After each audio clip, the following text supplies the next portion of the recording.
And welcome to Washington, D.C., the United States House of Representatives and the Committee on Education and the Workforce Subcommittee on Early Childhood, Elementary, and Secondary Education. The committee will come to order. A quorum is present. Without objection, the chair is authorized to call a recess at any time. The subcommittee is meeting today to hear testimony to examine the covert influence of foreign governments and organizations, including the Chinese Communist Party, on the United States K through 12 schools. I am Aaron Bean. I'm going to be your host and chair of the committee as we embark on a journey of fact-finding and to figure out just what the heck is going on.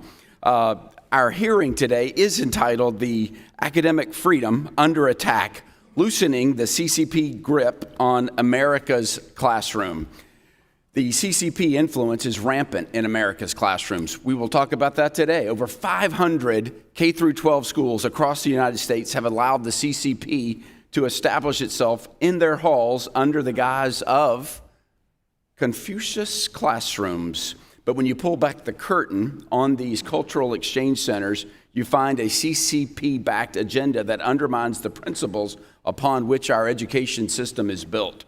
The risk posed by the proliferation of communist Confucius classrooms is threefold, threatening America's national, geopolitical, and academic interests. One of the most alarming threats is to our national security. A recent report revealed that numerous Confucius classrooms are strategically located around U.S. military bases. Moreover, it uncovered that elite American secondary schools like Thomas Jefferson High School for Science and Technology are partnered with Chinese military schools supervised by the Chinese defense industry like Tsinghua University to develop academic programming. These ties raise serious concerns about the safety and security of military children and secrets. The CPC's presence near our bases can be seen as a direct attempt to target and influence these vulnerable populations, potentially compromising our national security in the process. Furthermore, Confucius classrooms pose a significant geopolitical risk. They are explicitly organized by the CCP Politburo to project soft power on American students. This strategy is straight out of the Soviet playbook. In 1960, the USSR established the People's Friendship University as a culturary and literary exchange program to indoctrinate students in developing countries like Africa, Asia, and Latin America, with notable alumni including Marxist revolutionaries and world leaders. This blatant attempt to inject foreign ideologies into our schools undermines the fundamental purpose of American education. It goes without saying, we should be teaching American values in American schools. Which leads to my third point. Confucius classrooms risk our academic security. Every dollar that flows into American classrooms from the CCP comes with strings attached. And the most important string is the requirement that instructors censor themselves to appease Beijing. It would be remarkable to even hear 4 words in a Confucius classroom: Tibet, Taiwan, Tiananmen Square. This censorship stifles academic freedom, which is the cornerstone of our educational system. Academic freedom encourages open dialogue, the free exchange of ideas, and the pursuit of knowledge without fear of reprisal. Confucius classrooms, however, undermines these principles by fostering an environment where educators are pressured to align themselves with the CCP agenda, stifling critical thinking and true intellectual exploration. We must recognize the consequences of this infiltration that will harm generations to come. Our children deserve an education that empowers them to think critically, develop their own perspectives, and become informed and engaged citizens. Allowing CCP propaganda to infiltrate our schools robs children of this opportunity. The danger of Confucius classrooms in American K through 12 schools cannot be overstated. They threaten our national security, compromise our geopolitical interests, and erode our academic freedom. Today, the committee has taken a stand against CCP influence, and we will continue to work tirelessly to safeguard our educational institutions from foreign influence. It's our duty to protect our kids and our children's future by preserving the integrity of American education. On a final note, the committee supports teaching Chinese language, history, and culture. China has a rich culture that our students should learn about. We support the Chinese people who have been horribly oppressed by their government. What we do not support is the CCP indoctrination and the rewriting of history. With that, I yield for the ranking member for an opening statement, Mr. Scott. Thank you, Chairman Bean, and thank you in advance to our witnesses for your testimony today. Once again, the committee Republicans are holding a hearing on a topic that will only further their extreme agenda, inject divisive partisan politics into our children's classrooms. We are actually nearly 11 days from a potential government shutdown, and here we are unconcerned about the impact of a shutdown on our economy, and we're also facing a child care cliff at the end of this month. House Republicans proposed solution is an array of devastating cuts to the federal funding that fuels our children's education. According to my colleagues on the Appropriations Committee, proposed cuts to labor HHS appropriations would eliminate access to early childhood education for over 50,000 children through cuts in Head Start, potentially remove over 200,000 teachers from classrooms serving low-income students through cuts in Title I, and wipe out federal support for vital academic programs that support over 5 million English learners.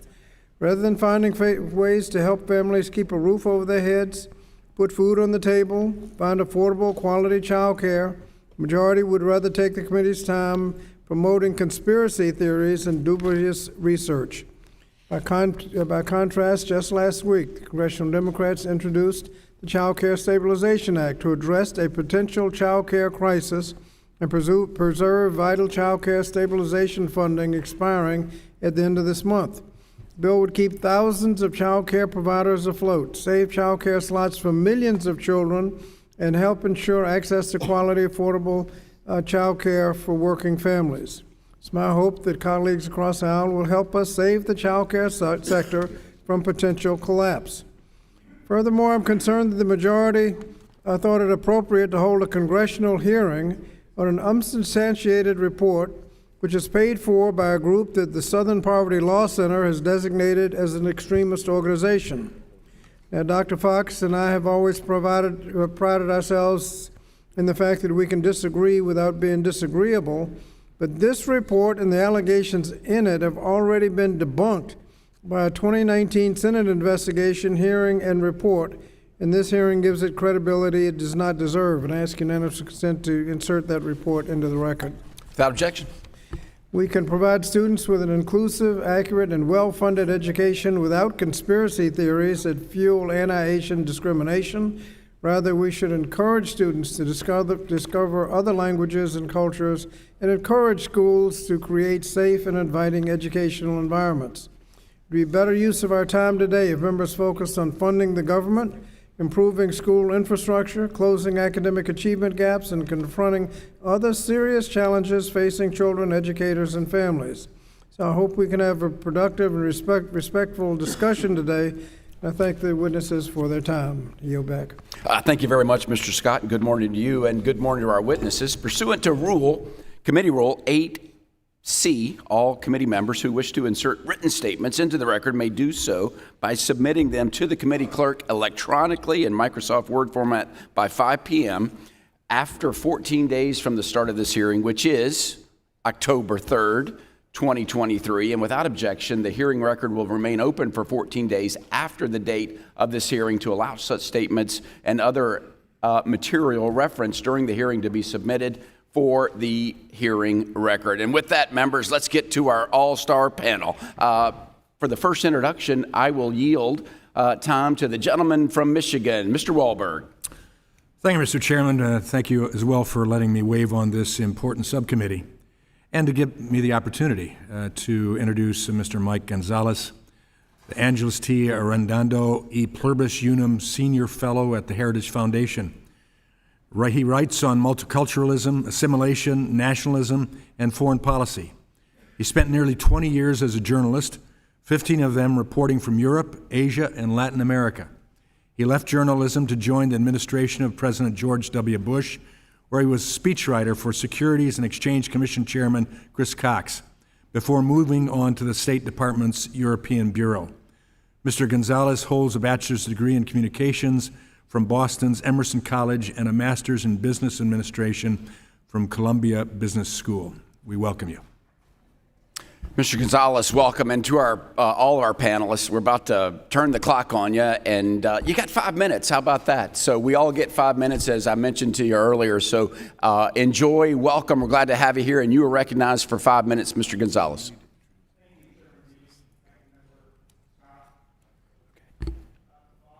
For inviting me.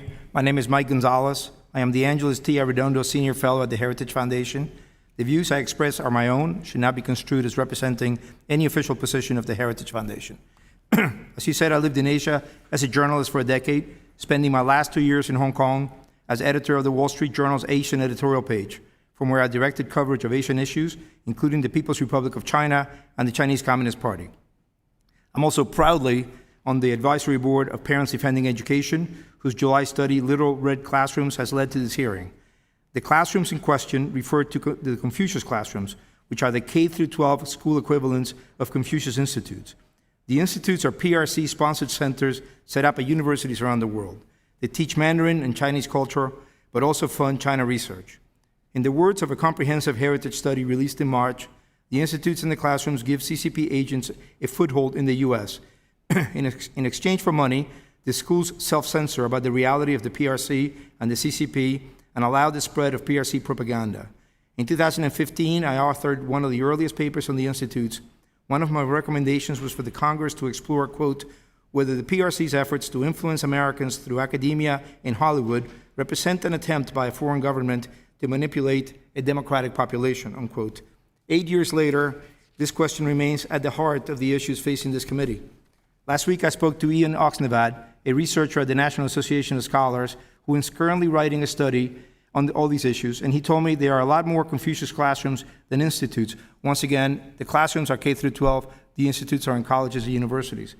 A 2019 Senate report said there were 519 Confucius classrooms operating in the U.S.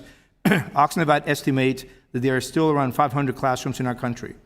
Just because they're not called Confucius classrooms does not mean they're not, he told me. They are basically a turnkey program for Mandarin that is all expenses paid. Paid by whom, you may ask? By the CCP. Most of the institutes and classrooms were supposed to have been closed. In March 2021, the U.S. Senate voted to prohibit funding for universities that hosted the institutes unless the contracts had clear provisions that protected academic freedom. The absence of transparency has been a big part of this problem. Of 111 institutes that have closed or are in the process of closing, at least 28 have been replaced with similar programs, and at least 58 have maintained close relationships with their former Confucius Institute partner. This duplicity reinforces my view that our government must ban all the institutes and classrooms. We must end all collaborations between U.S. institutions and Chinese entities affiliated with China's Ministry of State Security or other security and intelligence agencies. A foreign communist party cannot dictate what our children learn. The United States is an open society that enjoys the free exchange of ideas, whose people form opinions and then vote accordingly. China is none of those things. It is a communist dictatorship where the CCP retains a monopoly on power. Our two nations face, therefore, asymmetric informational warfare. China's influence on our schools is aimed at presenting to students a version of the PRC that does not accord with reality. China seeks to be seen as a normal country, say democratic Chile or Portugal. But China is an important country with many contributions to civilization, but China is not a normal country. All of China's 1.4 billion people have their liberties extremely restricted.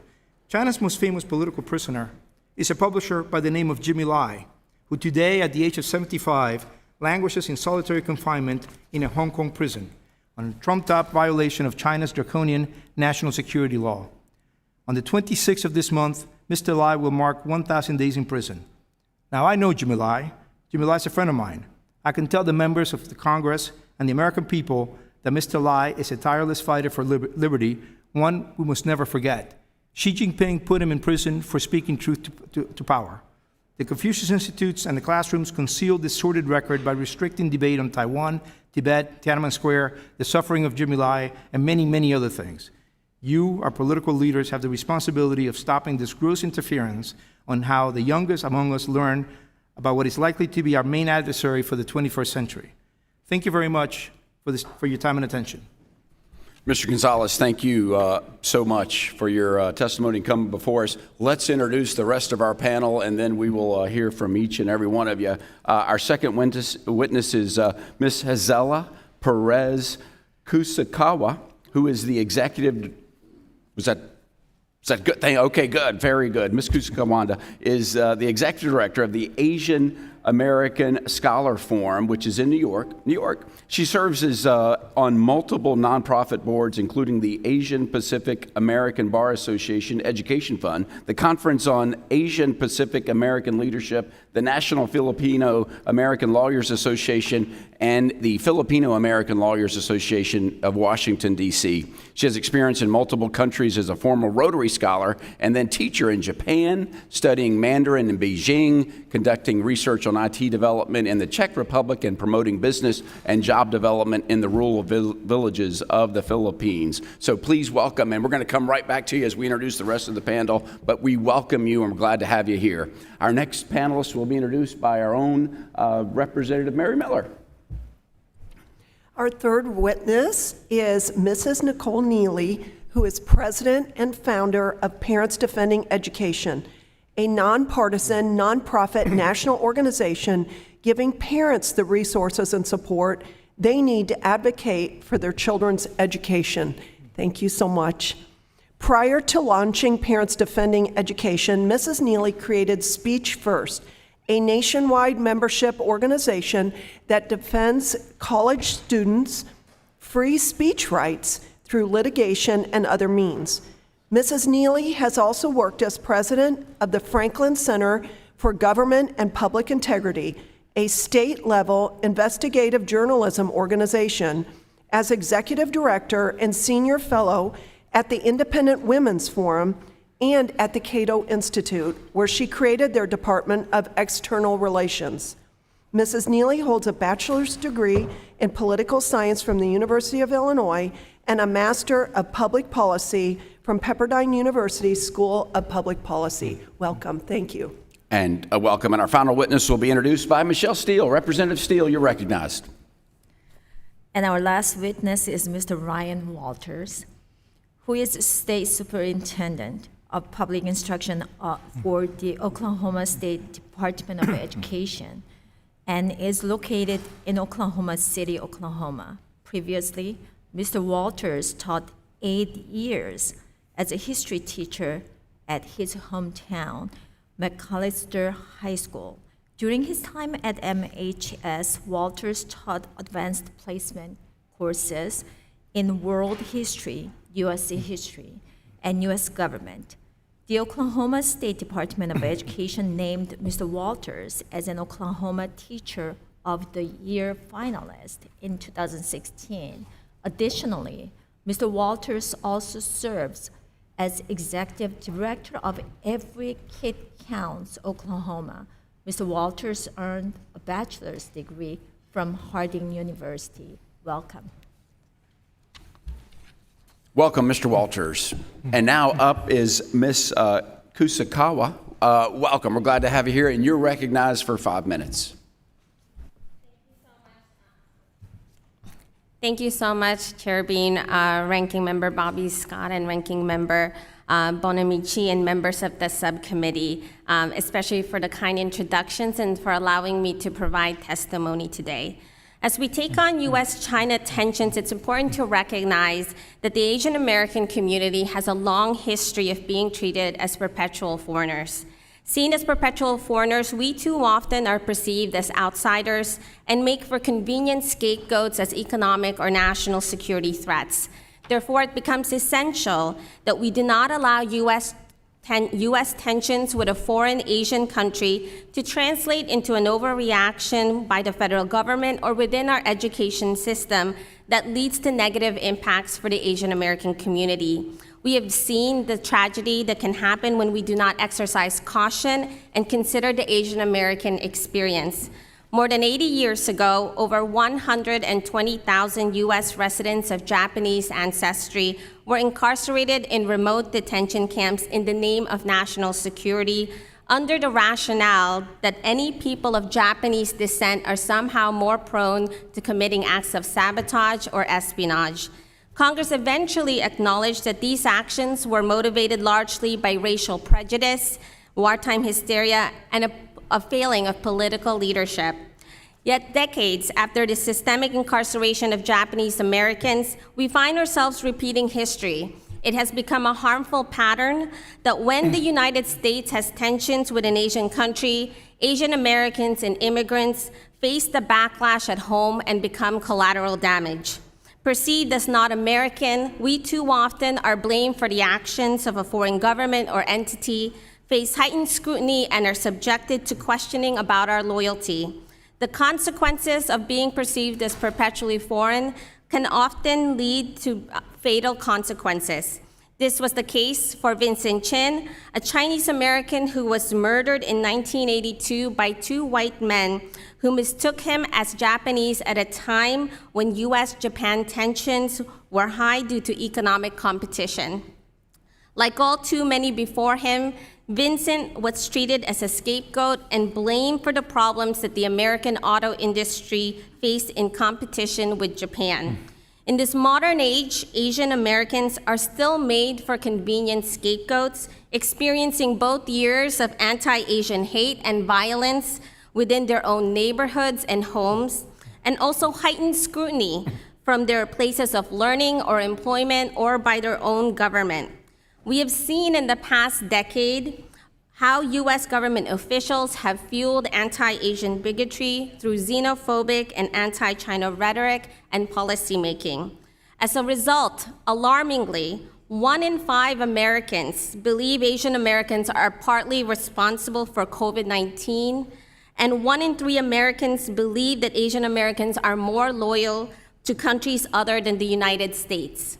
Asian Americans such as Professor Xiaoxing Shi, Sherry Chen, Gong Chen, and Ming Hu have found themselves subjected to heightened scrutiny and their lives upended along with many other scholars. This intensified under the Department of Justice's China Initiative, and the decision by the administration to end the initiative was a welcome step towards healing for our communities, but we still have a long way to go in addressing how racial bias can permeate our society, federal government, and our academic institutions. An annual survey revealed that 1 in 2 Asian Americans do not feel safe due to their race and ethnicity, and 80% do not feel that they belong with young and female Asian Americans feeling the least like they belong. Of those surveyed, 47% attribute the violence that Asian Americans face based on the blame that they receive for Chinese government spying.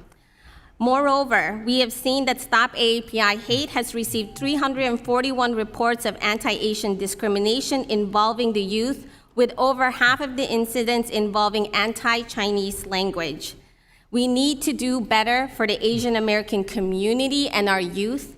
While China's government does pose genuine threats, I ask that we look towards real solutions and nuanced responses to prevent broad, sweeping impacts that make Asian Americans and our youth collateral damage. Thank you so much. Thank you very much, Ms. Kusakawa. Thank you very much. Next is Ms. Neely. Ms. Neely, welcome to the committee, and you are recognized for 5 minutes. Chairman Bean, Ranking Member Bonamici, and distinguished members of the subcommittee, thank you for inviting me. My name is Nicole Neely, and I am the president of Parents Defending Education. We began researching foreign funding in K-12 schools in March when a parent of Virginia's Thomas Jefferson High School for Science and Technology provided a record showing that the school received over $1 million from Chinese government-linked entities. A few weeks ago, a Fairfax County school revealed that these donations actually totaled $3.6 million. A former PTA board member told us that in exchange for these gifts, the donors were allowed to, quote, look under the hood at how the school was run, including floor plans, lesson plans, and student research projects.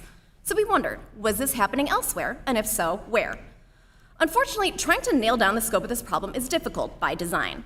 These programs have existed in American schools for years, but much of it went underground following Secretary DeVos and Secretary Pompeo's efforts to rein in Confucius institutes. We combed through publicly available data and filed dozens of FOIAs across the country to access contracts on these programs and traced money flowing through intermediary organizations such as the ACES Society and the College Board to districts. We found that over the past decade, over $17 million has flowed to 143 districts and private K-12 schools across 34 states and DC. This is likely a low figure, given that both the U.S. State Department and the Senate have estimated hundreds more programs in existence. This sum is only what we have been able to verify. But the money doesn't just flow from China to U.S. schools. In some districts, they actually spent taxpayer money on this programming. In Nevada, Clark County schools paid over $250,000 in salary and benefits to Chinese teachers. We learned that we need to follow not only inflows, but also outflows.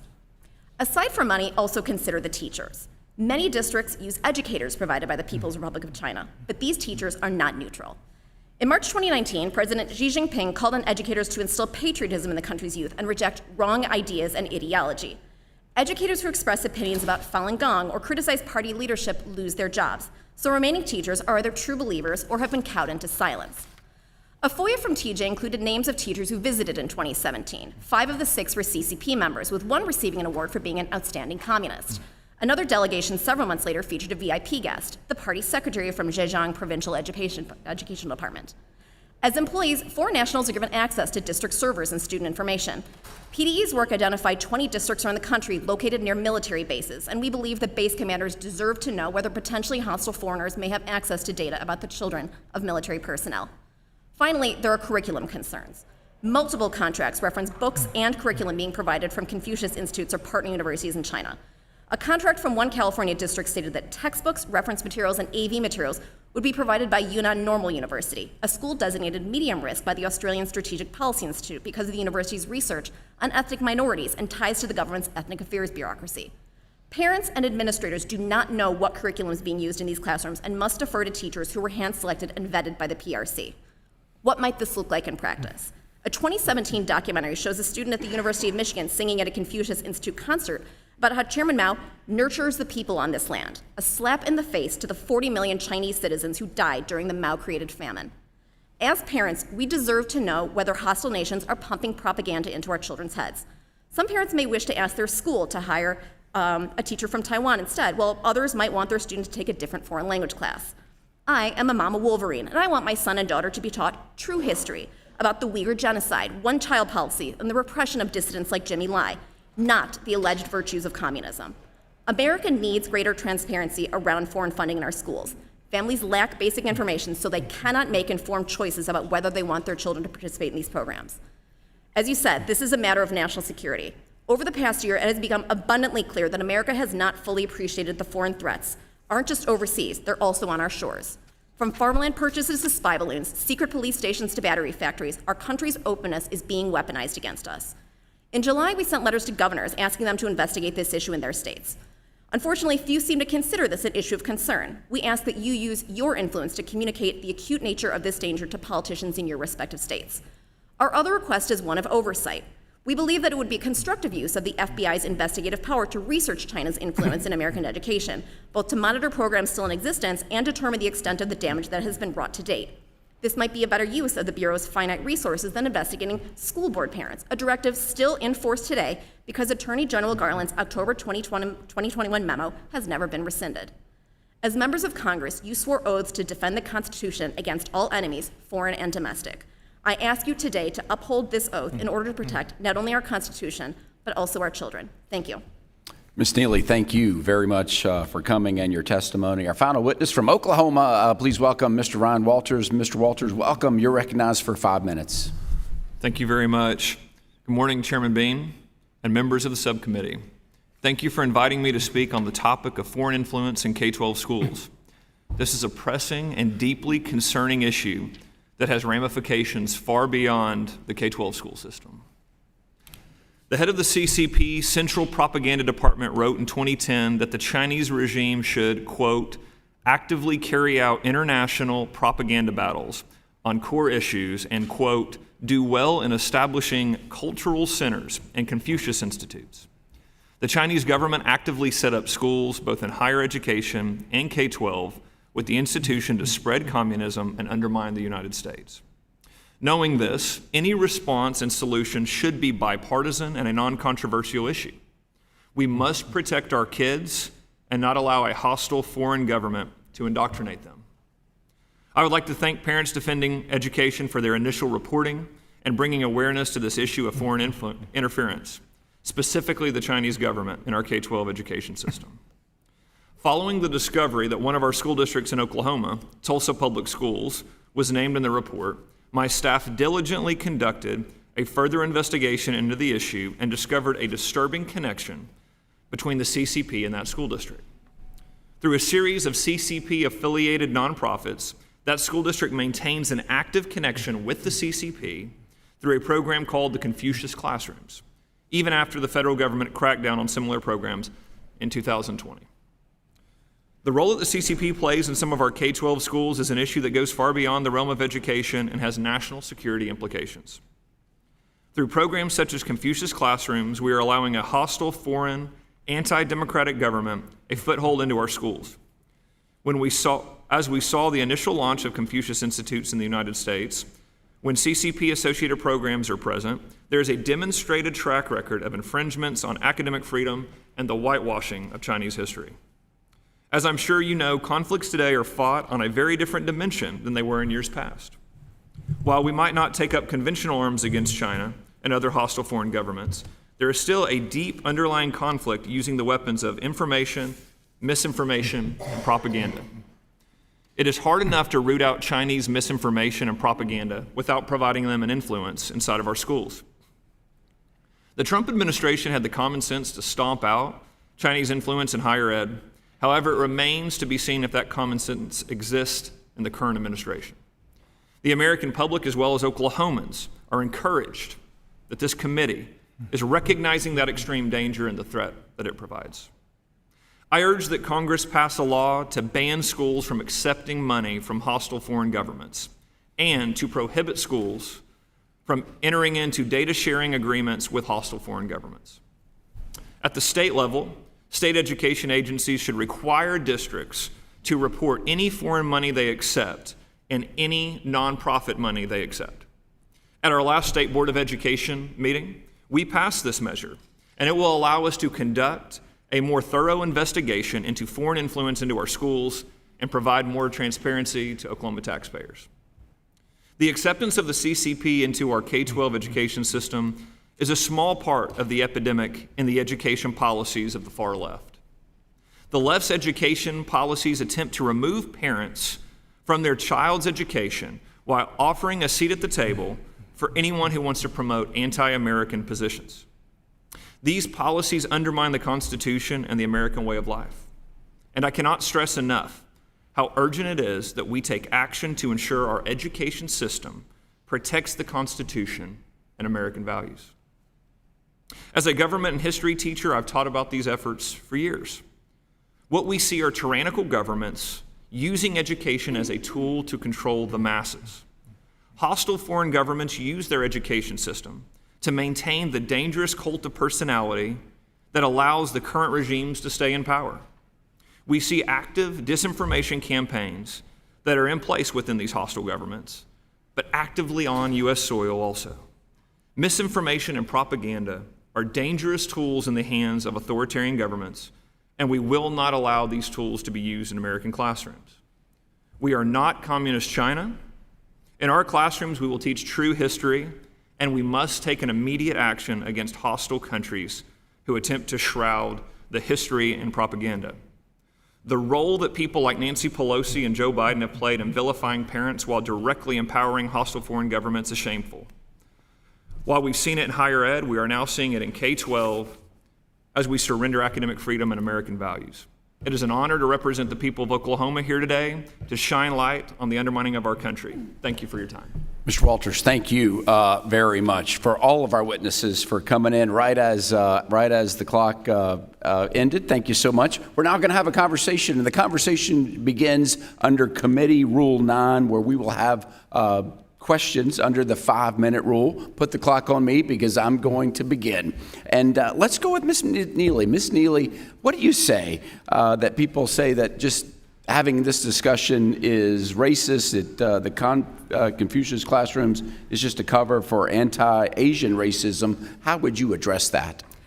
My grandparents on my father's side met in an internment camp. They met in Manzanar. I know what anti-Asian racism looks like. My family has experienced it. This is not it. Making ad hominem claims that this is a racist hearing is intended to shut down this debate and not engage on the merits. This is a matter of foreign funding. The Chinese government is in an adversarial position against our country right now. And frankly, there are other countries that are also making similar forays into our education system. We are not saying that students shouldn't have access to foreign language programs. That is not what's happening whatsoever. We are saying that parents deserve to know who is funding these programs so that they can decide whether they want their children to participate at all. Making sure what our children are learning is factually accurate is important. And for that to be called racist, I think is appalling. And again, is intended to shut down this discussion altogether. Thank you very much. Mr. Gonzalez, basically the same question. What do you say that when people say this is just racist, the studying of Chinese influence on classrooms? What do you say to that, Mr. Gonzalez? Well, thank you, Mr. Bean, Chairman Bean. I got to say, although I subscribe to almost everything that Ms. Perez-Kusakawa said, I'm somewhat dumbfounded by the idea that opposing a government that suppresses the rights of 1.4 billion Chinese people is racist. I don't see how these two issues even relate to one another.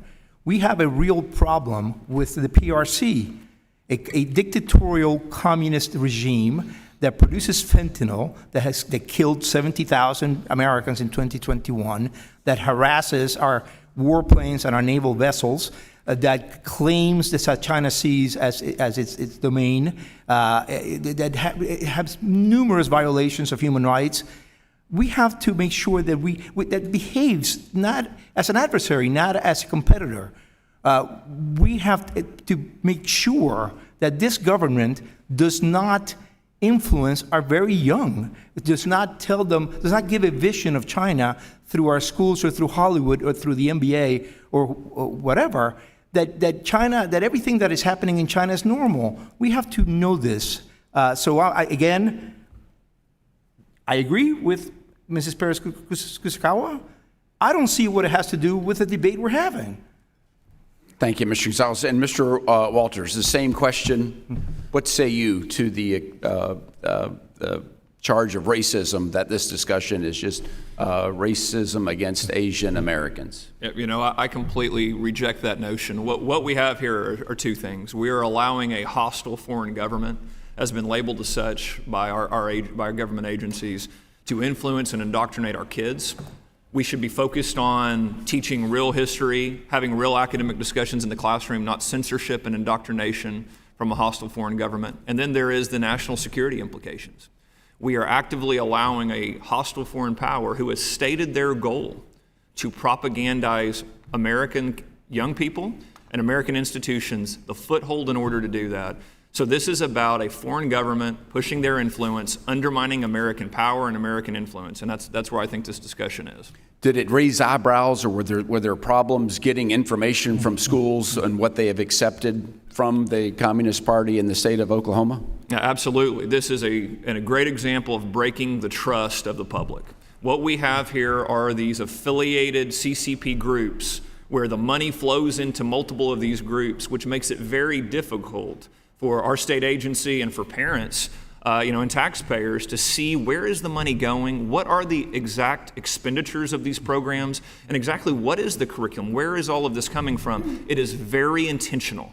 Our team looked at it and said, this is tremendous, the efforts they're going to shield exactly how the money is being spent. Very good. Thank you so much. You only got a brief moment left. Mr. Gonzalez, you mentioned Mr. Lai. Can you give a quick history of who Mr. Lai is in the brief moments we have left? He is a very good man. He is a publisher. He published Hong Kong's last independent newspaper. He's been put in prison for speaking truth to power. He's not guilty of any of the charges they have brought up against him. He's a very pro-American man. And I'll just leave with one thing that he said to me once when we were meeting at his house in Hong Kong. Liberty is like oxygen. We take oxygen for granted. We take breaths every second. We don't realize it. But if somebody tries to choke us, we fight for oxygen. It's the same thing with liberty. When somebody takes your liberty away, we fight for it. He's now in solitary confinement. Thank you very much, Mr. Gonzalez. My time's expired. I now recognize Mr. Scott for 5 minutes of questions. Mr. Scott, you're recognized. Thank you. Thank you, Mr. Speaker.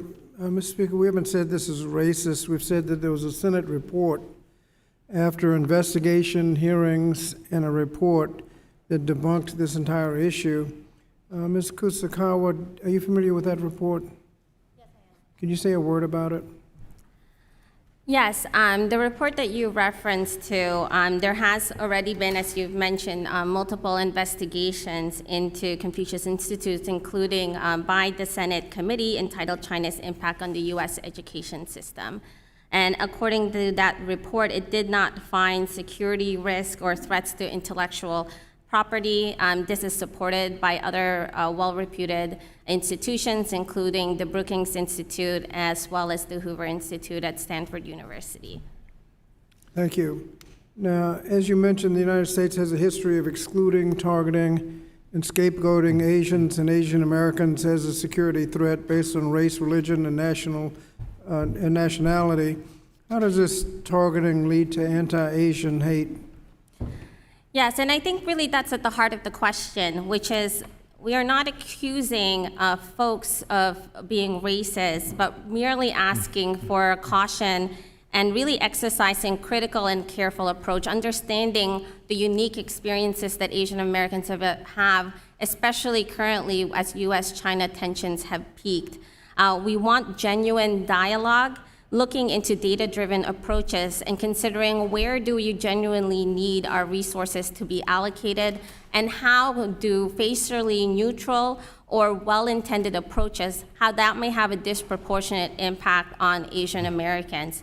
And so what we're asking today is really that we consider these other reports that have also come out, including the Senate committee's report, consider how Asian American youths may be impacted by broad sweeps and approaches, and how our rhetoric and the way that we speak about China could potentially lead to ramifications for Asian Americans. We have seen that anti-China language does lead to a backlash to Chinese Americans because for many of them, they are not differentiated between this foreign government and who they are here. Now, this is something that is a very important matter to me. I have heard directly from impacted persons during my time as an attorney listening to legal referrals. I understand many of the concerns that Mr. Gonzalez has raised. He has, I believe, raised very exceptional good reasons for why China poses a threat to the United States. But I really ask that folks consider that even though there are real, genuine threats, there is also a real, genuine backlash that the Asian American and immigrant community faces. And this means that we have a responsibility to think on how we can have a nuanced approach moving forward. We saw in the higher ed institutions how families like that of Professor Gang Chen and Professor Xiaoxing Xi were ruined, and the harm is lifelong, let alone for us to have this similar approach with our youth and the K-12 education. Let us learn from the lessons that we've seen and how we've impacted higher ed education, the need for ending the China Initiative and the criminalization of research in our country, and think about how we can treat it differently for our young people so that they also don't get swept up and become collateral damage. Thank you. And can you speak to what AASF and other organizations you work with are doing to address these issues and the ways that such work impacts K through 12 students? So the Asian American Scholar Forum are also a member of the National Council of Asian Pacific Americans, and our coalition of some of the oldest and most prominent organizations are tackling anti-Asian hate and bigotry holistically across our country. That includes promoting Asian American history, for example, making sure that Asian Americans are not considered threats, lifting up our contributions to this country so we're not just perceived as potential tools in national security. How many people in the United States know that it is an Asian American that allows us to have video calls, go on Zoom? How many know the contributions that they've had in our everyday lives and the technological innovations? These are the very same people who spent their life to contribute to our country. Professor Gang Chen, even after his investigation, went on to lead an innovation in chips technology. These are the sort of talents that we could lose if we don't move forward in a nuanced response. We want to cultivate talent here. We want the United States to remain a US leadership in science and technology because many of the immigrants, many Asian Americans came to this country voting with our feet, rejecting the values of China's government and looking for the American dream. Thank you, Mr. Scott. Our order of questions will be Ms. Steele, followed by Ms. Bonamici. Ms. Steele, you are recognized for 5 minutes. Thank you, Mr. Chairman, for hosting this important hearing on foreign influences within our classrooms. I'm a first-generation Korean American. I was born in Korea and raised in Japan, and I speak Korean as my first and Japanese my second, and English is my third. In my district, 41% of first generations are in the district, and out of that, 37% are first generation Asian Americans. They're very hardworking people, and they're very proud of Americans, and I love Chinese Americans. Having said that, stopping Confucius Institute and Confucius classrooms has nothing to do with racism. And Confucius classrooms have no place in the United States. Confucius classrooms are CCP's propaganda. This has nothing to do with Asian Americans, and this has nothing to do with Chinese people. And I'd love to submit for the record for a recent resolution that has unanimously approved by Orange County Board of Education. Mr. Chairman, highlighting the concerns with Confucius Institute and specifically Confucius classrooms. Orange County Board of Education working very hard for the students and Without objection, so entered into the record. thank you for the parents. We cannot allow these who hate democracy and freedom to infiltrate our classrooms. And I want to ask Mrs. Neely that welcome my fellow Pepperdine graduate. I am glad that your organization has shown parents across the country how concerning that it is CCP has become embedded in our classrooms. We all are very much concerned. So my question is, more study has been done and how damaging the students in the classrooms and how stop this propaganda, the threat of allowing influenced by CCP. How to address this? I think I'm going to quote from an old G.I. Joe cartoon, knowing is half the battle. We need to get our arms around the scope of this problem, and I think that is one of the problems. We don't know how much money is coming, we don't know where it's going, we don't know where it still exists, and so once we have that basic information, then we can start to address it. Some communities may say we don't want this altogether, other communities may say, you know what, great, we're totally all in, we don't have a problem with this. I believe that that should be up to communities and individuals, but it should not be something that is operating in the shadows without us knowing. As my colleague said, many people fled China because they did not agree with that. Why then is it being pumped into their children's heads once they have come to America? They are being denied an opportunity to have their values put into their children's minds at school. And that's something that we find deeply discouraging. As do a majority of Americans. We conducted polling on this in June, and we found that a vast majority of Americans believe that, yes, absolutely, parents have a right to know what is going on. 87% of respondents who we polled felt that school districts should be required to disclose when they accept money from foreign governments, as Mr. Walters pointed out. 73% felt it was inappropriate for schools to share student data with foreign governments that fund school programs. And 73% disagree that schools should be allowed to charge tens of thousands of dollars to parents seeking information about foreign funding. When I requested documents on this from Fairfax County Public Schools, the initial estimate I was provided was over $35,000. That is appalling that a public school district would throw up a barrier like that in the name of oversight. And things like that should not happen going forward. Well, that's the reason this education committee passed the parental rights, and they have to know what kind of propaganda that they're teaching, how they spend their money. Mr. Gonzalez, my own parents fled from North Korea from communism, and their stories have impacted me forever. Why must we work hard to protect our kids from influences that come from CCP Confucius classrooms? Thank you, Representative Steele, for that question. And I spent 2 wonderful years in Korea as a journalist in the late 80s and early 90s, spoke passable Korean. This is a foreign political party that is totalitarian. Everywhere that communism has been tried, it has ended in tyranny with the suppression of people's rights and economic chaos.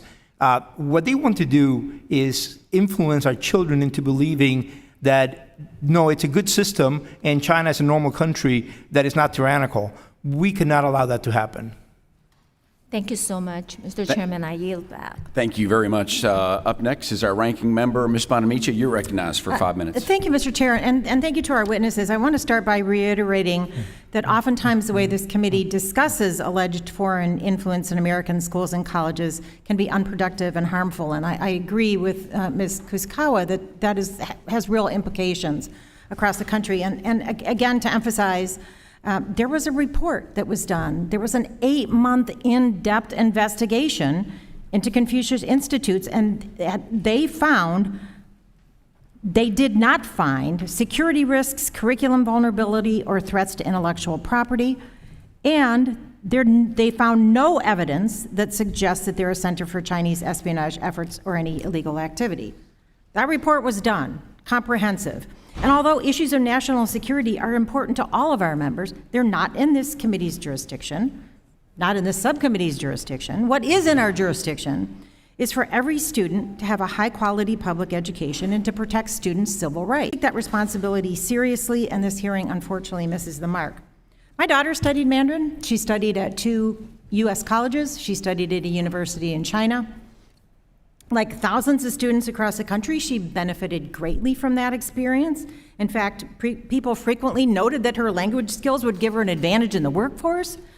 I was not concerned at all that the experience would turn her into a communist or that she might be recruited to be a foreign agent. That did not concern me one bit. I was grateful, in fact, that she had access to a multicultural, multilingual education that exposed her to perspectives and life experiences different from her own. Ms. Kusukawa, in her written testimony, Ms. Neely mentions the Sisters Oregon School District in my home state of Oregon as one of 2 school districts that hired and paid native Chinese teachers to teach students. Now, there's no concrete evidence that these teachers were influenced by the CCP or had any intentions besides teaching language and culture to American students. And I'm going to talk about that just for a minute before I ask you this question. Sisters, for everyone's information, is a pretty small town in central Oregon.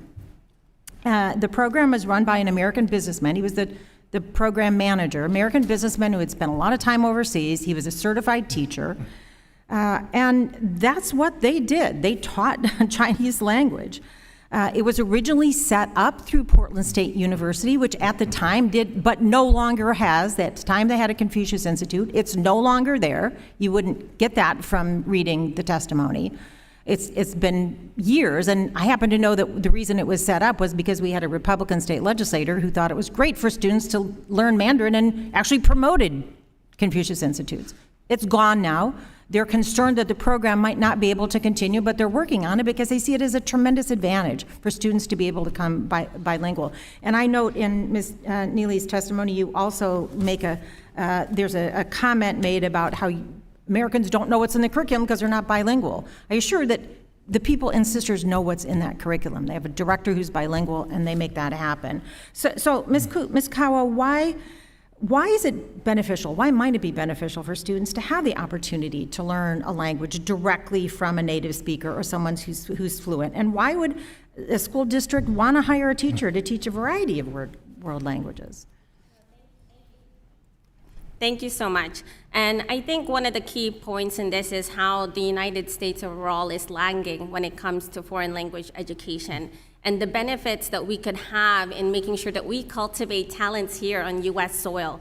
That many youth, like Ms. Bonamici's daughter, are folks that become fluent and become wonderful resources for our country and in the service of so many of our values. And we also need to bring talents from abroad.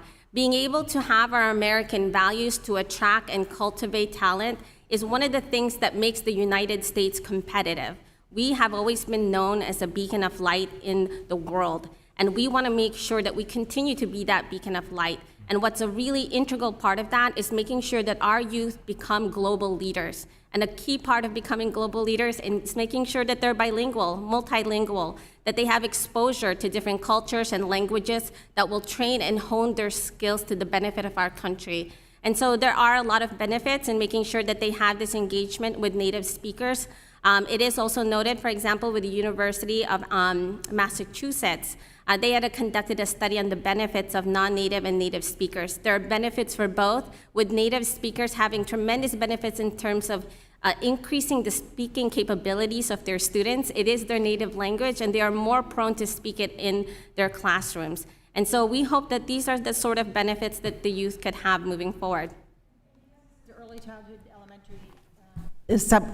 Childhood Elementary Subcommittee, I'll note that I've done academic research in this area, and it's actually very beneficial for students to study a second language or any world language. It helps them in their other topics, and it helps them to think critically. So that's what we should be talking about today, Mr. Chairman. I yield back. Thank you very much, Mr. Bonamici. Up next is Utah. Burgess Owens. Representative Owens, you're recognized. 4 questions for 5 minutes. Thanks, Mr. Chair. Appreciate it.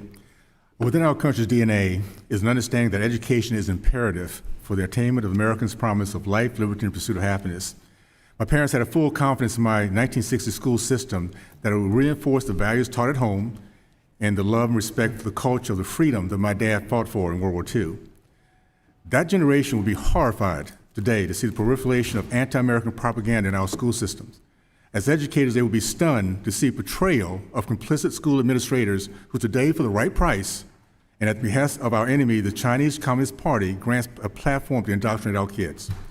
They then use our children to attack the foundation of our American culture: faith, family, the free market, and education. We've witnessed over the last decade in K-12 school districts the establishment of Confucius classrooms throughout our country.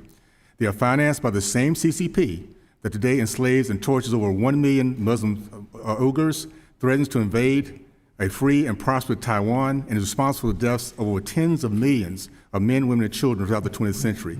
This same CCP, with the help of American school administrators, now seek to propagandize our children that communism is good and that the culture of free market, free speech, and freedom of religion is bad. American parents on both sides of the aisle are waking up to the tactics of the CCP and are in agreement that it's time to stop playing guacamole. We're committed federally to stay within our lane.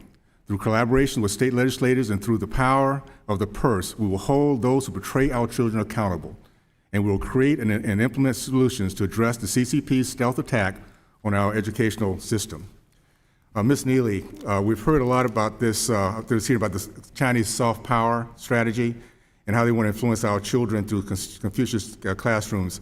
I think that alone is enough to be concerned, but what else is China getting in exchange for funding these programs?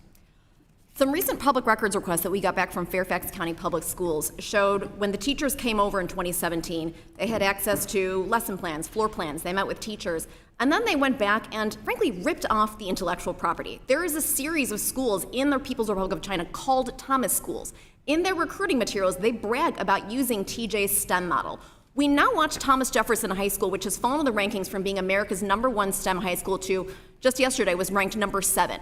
It is now unable to compete against its foreign corollaries. And so while our schools are mired in equity fights, while they are focused on identity politics, we are not teaching our children the basics that they need, reading, writing, and arithmetic, to compete in a global economy. And so there is that IP that has been ripped off. There is, as we referenced before, possible access to student data. That is something that is very concerning, that we definitely need to know more about. Public schools are just not good at securing student data at all, period. They're asking students intrusive surveys, regularly violating the PPRA, asking them about race and politics and sex and gender. What happens to that? Is it stored on a Google document? We don't know who is accessing this information. On average, 2 school districts a day are hacked. There are ransomware attacks around the country. And so this is not just a threat from outside, but it is also a threat from people who work in these school systems. And then, the list goes on and on, but there's a lot to be worried about. Thank you. Thank you so much. Superintendent Walters, you talked a bit in your testimony the federal government could do to address the problems. I'd love to hear how you expand that with the concept of Congress taking time to address these foreign influences without violating the principles of federalism. Thank you for that question very much, and I appreciate the leadership of this committee addressing this problem. I think, first of all, this is an issue of national security. When you look at the indoctrination going on in our classrooms from several different perspectives, this is one of the most heinous. Frankly, when you look at this is a failure of Nancy Pelosi's leadership when this was brought to her attention, the Biden administration. This failure to secure our schools and education system is traitorous. We have to ensure that our schools are not being undermined by a hostile foreign government. I believe that any American, I've heard this from Republicans, Democrats, parents from all backgrounds, they do not want communist China in our schools. What they want is a history focused on academics, schools that are focused on promoting American values in this country. And so I believe that you'll have a consensus. I think this committee is showing true leadership, and you will see a consensus of parents across the country that will stand with you to say thank you. Thank you for that. And I'll just say this, the word traitors, betrayal should be spoken very boldly. We have Americans that are allowing this to happen to our children. That is unacceptable. And I'll just say this, so thank you guys so much. We're going to be on this one, and I appreciate your testimony. Appreciate it. Thank you, Mr. Owens. Mr. Grijalva, you're recognized for 5 minutes. Thank you, Mr. Chairman. And, the backdrop to this hearing, and I associate myself with the full committee ranking members' opening comments to this hearing. The backdrop is that the proposed cuts in a very critical area like public education would effectively dismantle the public school system across this country, period. When you get rid of Title I, when you get rid of Title III, when you begin to reduce the availability of preschool for all children in this country, you begin to dismantle the system. And so I think that's the backdrop, and that's the reality that we're facing. But let me ask Ms. Kusakama, let's talk about school climate. Elementary, secondary schools right now are comprised of diverse students, teachers, staff. To support this diversity, schools and districts are increasingly working to improve school climate, to create a positive learning environment that benefits all the students. My question is, how are today's demographics of students affecting education, especially K-12, in that school climate and the new demography, the new face of public schools? Thank you so much for that question. I think what we're really seeing is a trickle-down effect on the young people in terms of what the current climate is in academia.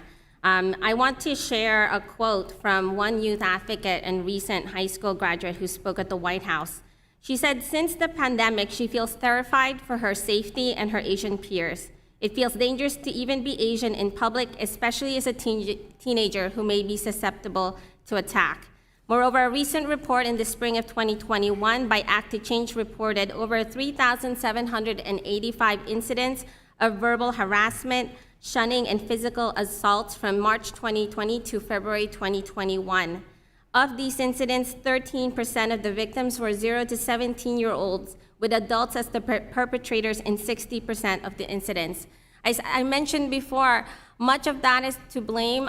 Folks are worried that they are being scapegoated under US-China tensions and accusations of Chinese government spying. While these do pose real and genuine threats to our country, we need to learn from our experiences with higher education. We need a calm approach. We need to avoid hysteria, and we need a more surgical approach in assessing risk, what mitigation efforts are actually needed, and how we can make sure that this does not lead to any backlash to Asian Americans and our youth. Thank you very much for Mr. Waters. Thank you very much for being here, Superintendent. I understand that you have your hands full with, I think, your threatened political takeover of the largest school district in your state because of their woke ideology. So let me be respectful of your time. Yes or no to my questions would be sufficient. Would you say your testimony focuses a lot on the influence of outside funding in our education system and how that undermines our public school system? It talks about the global influence, but little questions about consistency here. Would you say it is a conflict of interest to have oil and gas fracking entities and industry dictate education curriculum on the environment in your schools? Yes or no? These are American companies that are a benefit to American economy, so I don't see any issue with them having influence on our education system. But that's okay. Yes, sir. Yeah, you know, Okay. they're a benefit to American society. No, I'm just looking for consistency, Okay. my friend. Are you aware that PragerU, the non-accredited education site for which you just announced a partnership, has received millions of dollars from oil and gas interests, and that's okay? They promote American values and support our history without Okay. indoctrination. Yes, sir. Which leads me to the question about, do you think public dollars should go to private entities without any transparency, without any oversight? I think taxpayer dollars should follow a child to where the parent chooses to send a child, so I believe parents know best for kids. What about the oversight and accountability for those dollars? There's no better oversight than a parent having the ability to choose the school for their child. They are the best accountability officer for our children. Well, so much for consistency. Yield back. Thank you very much. Let's go to Representative McLean. Representative McLean, you are recognized for 5 minutes. Amen to that, Mr. Walters. Crazy concept that parents have the best oversight of their kids. Wow. I can't even believe that's controversial. But anyways, thank you, Mr. Chairman. Thank you to all the witnesses being here today. It is well documented that the Chinese Communist Party has been engaged in a long-standing campaign to infiltrate the American public education system, an attempt to poison the minds of our nation's children. So I'm here to represent our kids, the American children, the majority. That's my job. That's what I'm elected to do. And by God, that's what I'm going to do, right? I mean, wake up, people. China is not our friend. Look around. They are coming after us educationally, militarily, academically, economically. I mean, turn the news on. Unless you live under a rock, this is the reality in which we live. And I will not apologize to protect our American children. Period. End of conversation. Because that's what the voters in my district elected me to do. So with that, sorry, a little bit passionate, story got away from me. Mr. Neely, can you talk more about the findings in the PDE's report, specifically on the 20 Confucius classrooms located near military installations, ironically, coincidentally, and how does this threaten our national security? Sure. So the 20 military bases that we identified these programs operating near: the Naval Academy in Annapolis, Buckley Air Force Base, Davis-Monthan Air Force Base, Dover Air Force Base, Fort Bliss, Fort Liberty, which was formerly known as Fort Bragg, Fort Knox, Naval Great Lakes, Hanscom Air Force Base. Can I just stop you in the interest yeah. of time? I Yeah. appreciate that. So I will- there's yeah. 20. There's 20 of them, yes. near military bases. Correct. How many Confucius institutes do you know of teaching in our American schools right now? As of today, we know that there are at least 7 that are in operation, but these are all ones that we have current contracts in hand to prove. We suspect that there are many, many more. The Senate, and others have estimated about 500 programs operating around the country. And so it's a big question as to what's actually taking place, because so much of it has gone underground. And so to your question about the military bases, we don't know what is happening. And that to me is the most frightening part. Who are these employees? What do they have access to? And what is going back and forth, both going into the minds of our children and then what data is flowing out of these schools? And can you talk about what would be the harm to be so transparent to the parents of these children? Transparency is not harmful, and that's why I find the fact that Unless you're hiding something, and unless you have an ulterior motive, then transparency, right, would you agree with me, is gravely harmful. Yeah, I mean, I have yet to hear a good argument why families shouldn't have access to know where the money is coming from and what their kids are learning. Right. We are being hit with ad hominem attacks, and this is being called racist. What is real racism in American schools today? We just saw the Harvard decision. That was racism against American students. We have seen affinity groups where children are being segregated on the basis of skin color in 2023 in American schools. That is real racism. Talking and asking questions and saying families deserve information about who is funding their schools is not racist. I can't agree more with you. You go. Is it possible for these teachers from China, possible, from these teachers from China to access sensitive student information, like their health care, grades, maybe where they live? Is it possible, or are our schools just locked down so tight on this sensitive information? School data security is terrible. I'm sure Superintendent Walters can speak more about this, but student information is there, it's in a big file, and pretty much anybody has access to it. And so that is something that concerns me deeply, because basically anybody who has access to a school server should be able to access pretty much anything. But I defer to Superintendent Walters. All right, I thank you. Is it also possible for the CCP, through these Chinese teachers, possible, I say, is that they're influencing children to divulge information on parents stationed at these critical military bases? Could they get that information? I would assume, yes, it is absolutely possible to ask a child. I'm the parent of an 8-year-old and a 9-year-old, and man, they tell everybody everything about me. With my 10 seconds remaining, I just want everyone to think about, who are we protecting here? I'll share with you who I'm protecting. I took an oath to protect the Constitution and to protect Americans, and especially our children. And that's what I think we intend to do. And I think we need to continue to look at the harm that transparency is causing, or I should say, lack thereof. So thank you all for your witnesses. I'm over. Thank you, Mr. Chairman. I yield back. Thank you, Representative. Representative Saulnier, you were recognized for 5 minutes. Thank you. You clearly took high school French with that pronunciation at some point. Well, I want to thank all the witnesses. I think obviously important for transparency for our kids and future generations. Ms. Kawasaki-Saka, a friend of mine, Peter Schrag, is a fairly well-known researcher on the West Coast. I'm from California. Both on education and immigration. His last 2 books have been about the Pacific Rim and how important it is in a global economy and how America benefits from the diversity of immigration. But we understand we have people in the Pacific Rim who may not want us to do well in this country.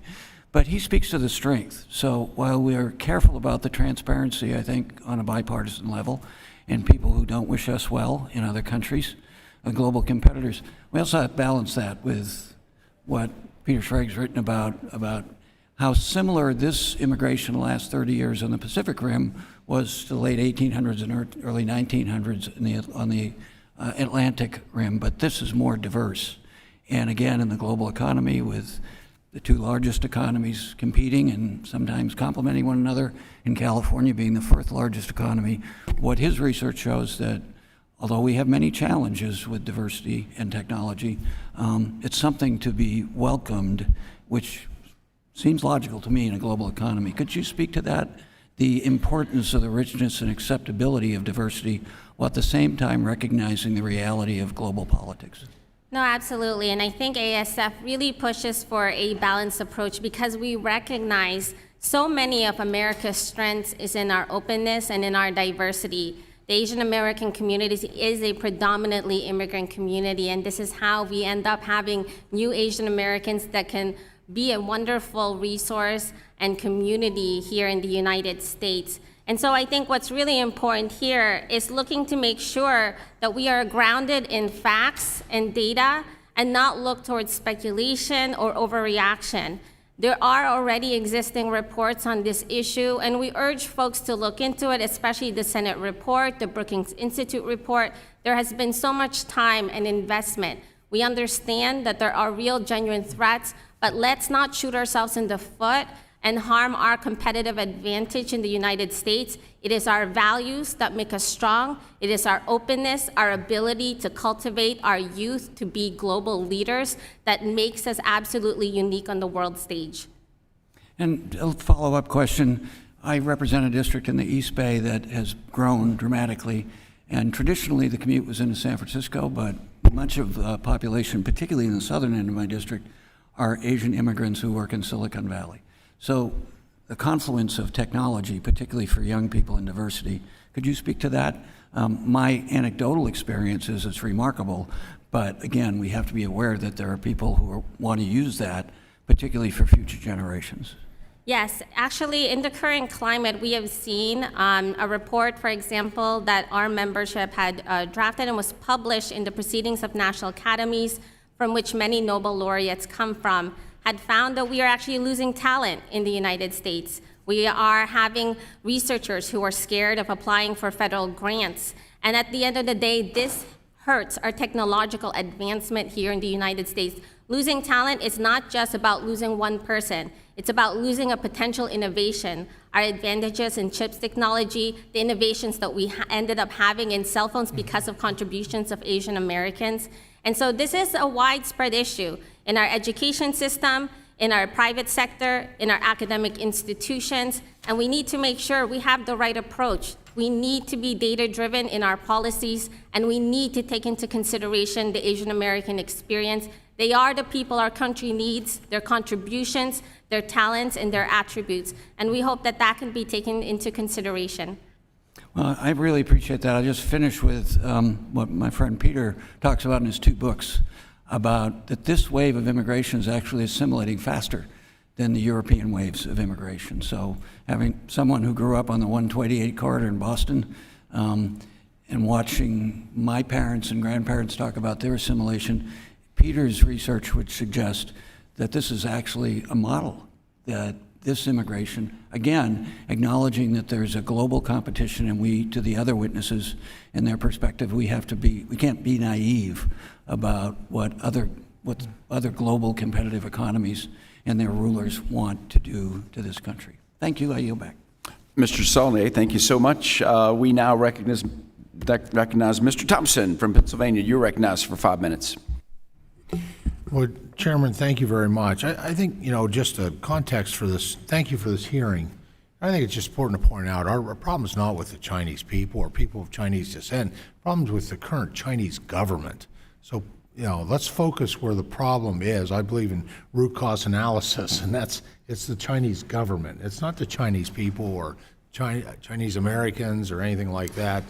And I think we need to be eyes wide open here. Why is this really risen to the top? And it should be talked about anyways, but frankly, we have the Chinese government that, we hear all the time about the purchase of U.S. agriculture acreage by the Chinese government, some of that in proximity to military installations, some of it not. Spying both in and over the United States has been in the headlines. Establishing overseas military bases, stealing resources in the South Central China Sea, intimidating Taiwan. The list is lengthy, and we could probably do a hearing just on that. But our point today is what it really is the pathway to opportunity, and it's the influence of education. And so I want to thank the chairman and all of our witnesses. As our students in schools struggle to recover from pandemic-induced learning losses, I think we can all agree that this is an appropriate time to evaluate every aspect of our children's educational system, including foreign influence by foreign countries. Now, while we have discussed issues of foreign influence in higher education, I'm increasingly concerned about the reports of the Chinese government influence, and I include the military with that, in our elementary and secondary schools. Now, we know that soft power is one of the main ways that the Chinese Communist Party seeks to gain influence around the world, and we must remain on guard of these attempts on U.S. soil. They don't do it in a vacuum. There's a short list I shared with you, among other things, that China is very aggressive right now, and probably has been, and we just haven't been paying as close attention in the past.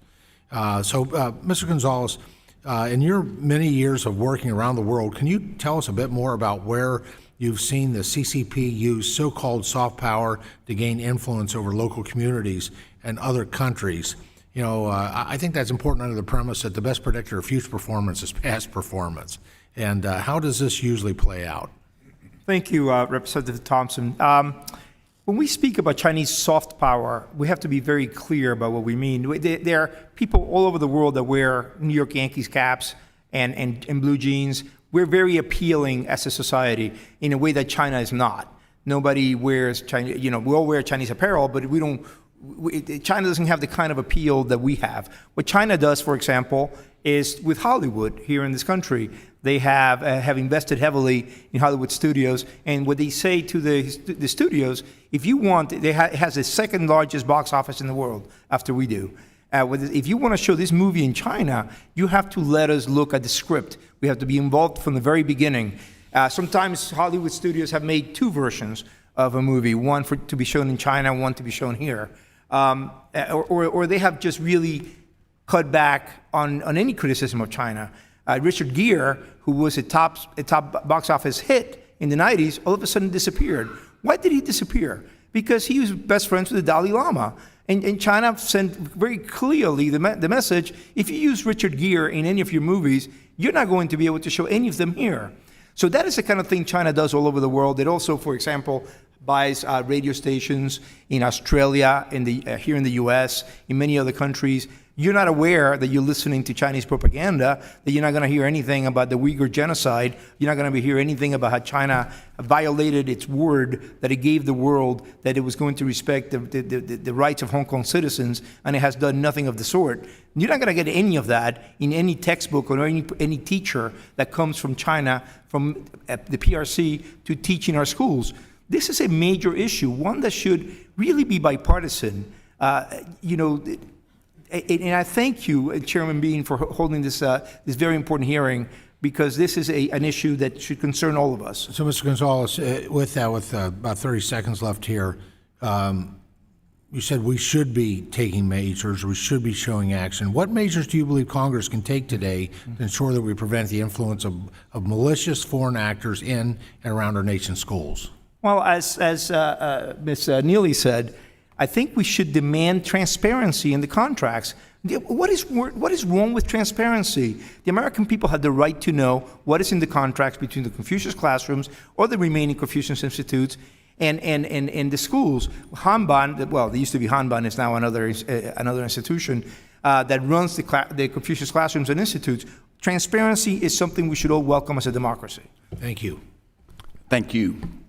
Let's go to Mr. Williams of New York. You're recognized for 5 minutes and questions. Thank you, Mr. Chairman. Thank you all for being here. I think this is an important topic of our day. In May of 1989 was the last time I was in China.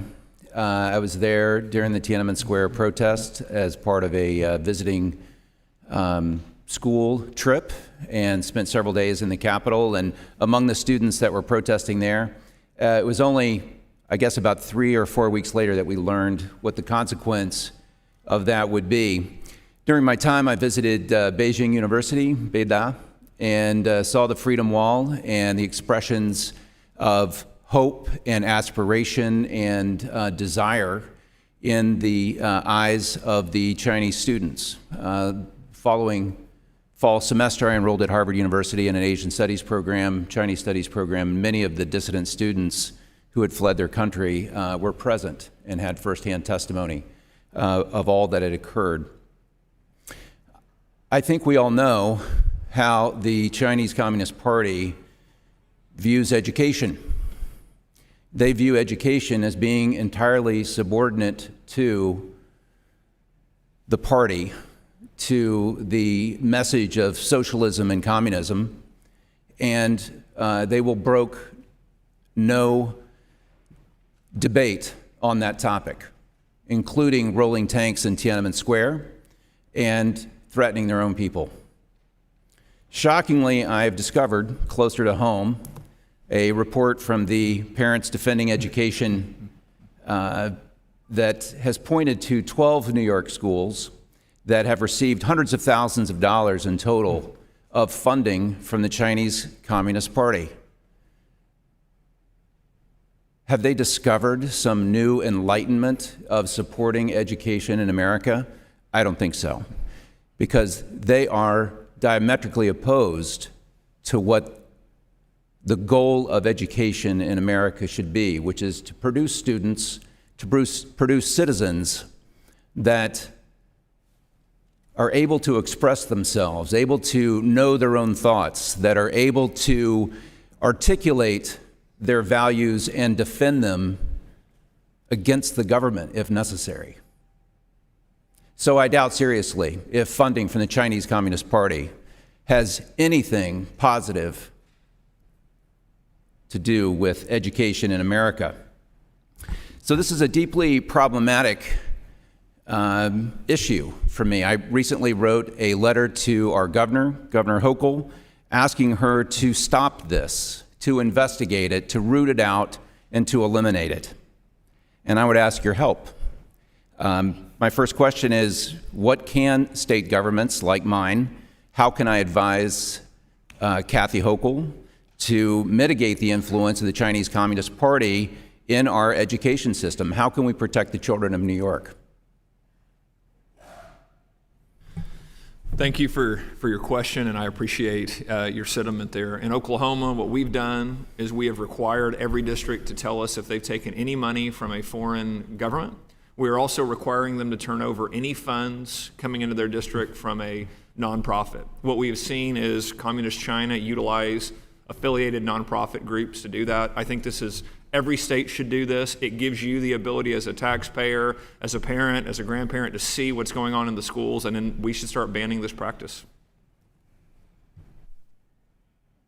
If I may just follow up in the time that we have, at a federal level, looking at the Department of Education and this Congress, what is it that we can do that can help address this issue nationwide? I know Representative Jim Banks sent a letter to Secretary Cardona asking him to investigate this. Senator Tim Scott led a similar effort on the Senate side. At the higher education level, there is Section 117 of the Higher Education Act, which requires the colleges disclose gifts received from and contracts with a foreign source that combined hit $250,000 or more in a calendar year.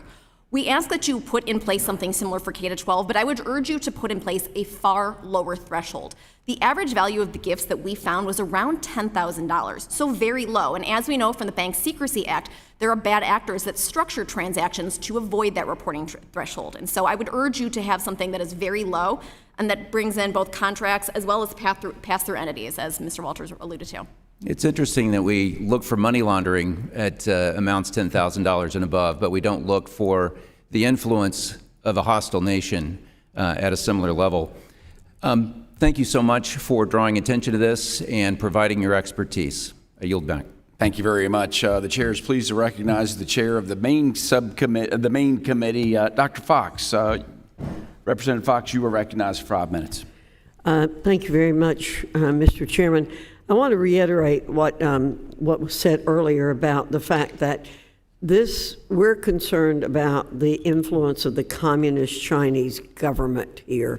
We are not in any way conflating that concern with talking about Asian Americans. And we're very, very big believers in transparency in this committee, and everything that we talk about, that's what we are asking for. Mr. Gonzalez, you mentioned this briefly in your testimony, but what kind of solutions would you recommend for the problem of foreign influence in K-12 schools? Well, I believe that given the fact that we're talking about a foreign adversary, the Congress has very much a role here to play. And I would, as I said, suspend all collaboration between U.S. entities and PRC entities that have to do with anything with the State Security Ministry, which is intelligence, or with defense, or anything that, obviously we're going to trade with China, but anything that has to do with defense and or intelligence, you should ban it. Because they're going, as Representative said before, they mean ill to us. They're not paying for these books because we want to learn. They want us to learn. We should learn Mandarin. I've studied Mandarin myself personally, and Japanese and Korean. This is not what this is about. This is about a foreign party, a communist party run country that is trying to influence how we think and how we act. Thank you. I think it's important that that statement be very clear to people. Ms. Neely, we've talked a lot about the Chinese Communist Party, and for good reason, but I'm afraid other countries might try to copy what they're doing. Is there evidence that other countries are trying to infiltrate U.S. K-12 education? There is, actually. We found recently several $100,000 in donations going from the Qatar Foundation to schools in Arizona. And in a public records request I got back, again, from Fairfax County Public Schools, we found an inquiry from the Skolkovo Foundation in Russia, which is tied to former Premier Dmitry Medvedev. We're still trying to chase that down, but it very much feels like American schools seem to have an open for business shingle out, and that is deeply worrying. Thank you very much. Ms. Neely, someone listening to this hearing might come away thinking this is a partisan issue, but I actually suspect that parents on both sides of the aisle do not want foreign governments, especially communist powers, indoctrinating their children. Do you have any polling on how parents feel about this issue? Yes, we conducted polling on this issue in June just to test the waters and see how people felt. And as you alluded to, there was certainly bipartisan agreement that this kind of interference is inappropriate. 58% of people felt that it was inappropriate for schools to accept money at all from foreign governments. 57% believe that schools should be required to provide translations of materials. 73% felt it was inappropriate for schools to share student data with foreign governments that fund school programs, and 87% felt that respondents felt that districts should be required to disclose when they accept money from foreign governments. Well, thank you. I'm going to do one more follow-up question on it. You've done a lot of work to give us a better sense of how deeply the CCP has become embedded in the classrooms. What can future researchers do to help us get a better sense of the problem? You know, the 2019 Senate report has come up a lot, and I think the world has changed a lot since then. We know a lot more, and I urge Congressional Research Service to update that report. Let's think back to when the spy balloon was flying over America a few months ago. Initially, we just thought, hey, this was harmless, and then when it crashed and we dissected it, we found out it was absolutely not. And so I think very much like with that, with the education reports, we should know now, we know more now than we did then, and we should continue to investigate this. Thank you very much. I yield back, Mr. Chairman. Thank you very much, Dr. Fox. Let's go to Mr. Wahlberg. Mr. Wahlberg, you are recognized for 5 minutes. Thank you, Mr. Chairman. Again, thank you for allowing me to wave on to the subcommittee. It's an important subject, and thanks to the panel for being here. The Communist Party has a long, dark history of political suppression, persecution, and violence, and that's against their own people. And I think that's what we need to make very clear. Our hearts break for the Chinese people, whether they be Uyghurs or others, whether you have organ harvesting going on, religious, political persecution. And any of us who have been to China understand a repressive sense that you have there where truth isn't honored or even allowed. Unfortunately, we've seen a rise in the CCP's influence in our education institutes. And living in the shadow of major universities like the University of Michigan, I've seen it and experienced it. And for too long, didn't take it seriously myself. As we've heard today, the CCP has achieved some success in undermining and infiltrating our schools, both at the K-12 and post-secondary institutions. At the K-12 level, these Confucius classrooms act as a foothold for the CCP to disseminate propaganda, to whitewash the atrocities of past communist regimes. These classrooms are part of a broader effort to advance Chinese interests by exercising soft power on all American educational institutions. They downplay horrific Chinese human rights abuses, chill or prohibit discussion of the Tiananmen Square massacre, and suppress opposition to Chinese aggression toward Taiwan.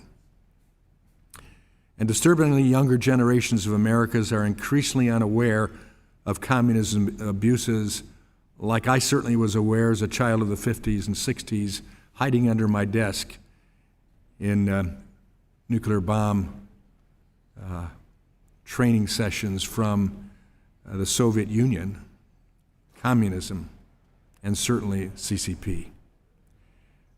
28% of Gen Z hold a favorable opinion of the term communism, compared to just 6% and 3% for baby boomers and the silent generations, respectively.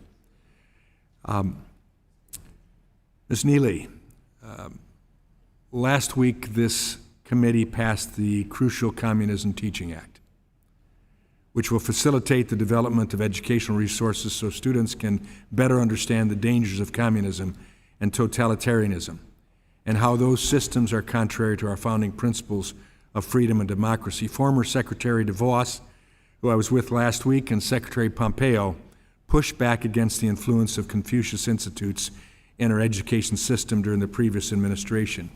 In your opinion, how can Congress and this administration build off the Trump administration's policies while still respecting local control? And I guess I would also ask Mr. Walters' answer to that, because I'd prefer that we not have a U.S. Department of Education, that the buck for education would stop at the greatest level at the State Department of Education. So, Ms. Neely first, and then Mr. Walters.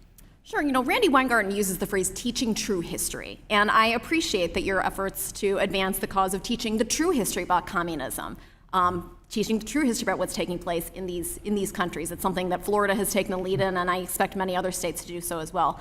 So I think that's a very important first step. So we appreciate that. I will let Secretary Walters or Superintendent Walters talk about the state federalism issue.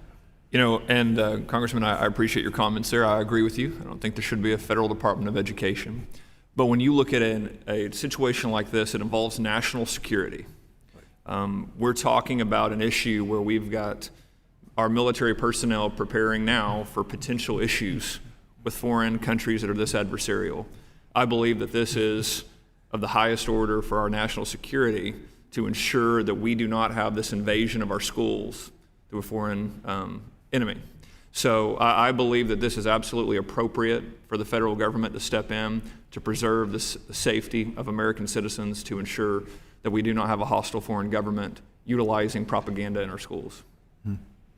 Let me turn to you, Mr. Gonzalez, with your background in the media as well as at the executive level. How do we do this and respect local control? And respect what? Local control. Well, I think, as Mr. Walters said, given the fact that we're looking at a hostile power, the federal government very definitely has a role. I believe very strongly that education belongs at the local level to the families. They're the natural sovereign of education. At least the states, the federal government should stay away most of the time. This is one area in which, because it's an issue of national security, that you can, I urge you to do what you can to ban these, to prohibit these collaborations. Some of us ought to be looking at it. Yeah. Thank you. I thank the gentleman very much. Thank you, Mr. Wahlberg. We are nearing the end of our conversation. That concludes our questions. I now recognize Ms. Bonamici for a closing statement. Thank you, Mr. Chairman, and thank you to the panel. Unfortunately, today's hearing has been another part of the majority's extreme MAGA agenda to inject culture wars and partisan politics into our public schools in a way that can fuel anti-Asian American bias and provide a platform for claims that have been found by a comprehensive investigation to be unsubstantiated, not well documented. I want to say I agree with Mr. Thompson from Pennsylvania that the problem is not the Chinese people, the problem is the Chinese government. Unfortunately, that's often not the way that it's perceived by the public when we have a hearing like this. And I also want to note that the hearing is taking place. We are less than 2 weeks away from a possible government shutdown, because extremist Republicans are threatening an array of extremely devastating cuts to federal programs that are critical to support all students' rights to a high-quality public education. And I want to reiterate that although issues of national security are important to all of our members, they are not under the jurisdiction of this committee. Instead, we can and should discuss how to provide students with an inclusive, accurate, and well-funded education without promoting conspiracy theories, fear-mongering, or fueling anti-Asian American discrimination. And I mentioned accurate. It's interesting that you all agree that students should get an accurate teaching about what happens in China. They should also get an accurate teaching about what's happened in the United States and our history here. I also am glad that there seems to be an agreement that studying world languages is important. I'm glad. I don't think anybody disagrees with that. But I want to reiterate that right now the majority is proposing significant cuts to the federal education budget. If federal funding is cut, it is extremely unlikely that districts will offer second language or world languages, except the high-income districts. Cutting federal funding to the extent that's being proposed would be devastating across the country. Our role as federal legislators in education is about equity of opportunity and closing opportunity gaps. We'll see the high-income districts continue to have world language, but not the low-income districts, and that's really unfortunate. I also want to note, because it's part of the testimony, in the written testimony, I visit schools and classrooms across Oregon, urban, suburban, rural, in red and blue areas. And I've never, ever seen anyone trying to remove parents from their child's education, and I've never seen any school trying to embrace hostile foreign governments. So I invite my Republican colleagues to stand with congressional Democrats. We've laid out a clear legislative agenda that puts students, parents, and educators on a path to success by fostering healthier and more inclusive school climates, rebuilding aging and physically unsafe school facilities, and protecting the civil rights of all students. Thank you, and I yield back, Mr. Chairman. Thank you very much, Ranking Member Bonamici. For the last several decades, China has been aggressively seeking to be the dominant player in the world. They've been aggressively moving against our country and other countries, whether it's mineral rights or being just undermining our efforts with the dollar and whatnot. America needed a wake-up call. I think that wake-up call came in the form of a Chinese spy balloon that we saw firsthand the true actions of this country. Today, I think we all have raised a red flag of what's happening in the classroom. And now that we know what's going on, hopefully we can take actions as they've done in Oklahoma and across the nation of what they've done to counteract and realize that this is happening. Our takeaway, if anybody's watching, it's not against the Chinese people. It's against the aggressive nature of the Chinese government. And so with that, I think we're all better off that we're armed ourselves with the facts and information that we can go work on giving our kids the best unbiased education that we possibly can give. Our panelists, you did great today. Thank you so much for making the trip. We appreciate your input and being a part of the conversation. Without objection, there being no further business, the subcommittee stands adjourned.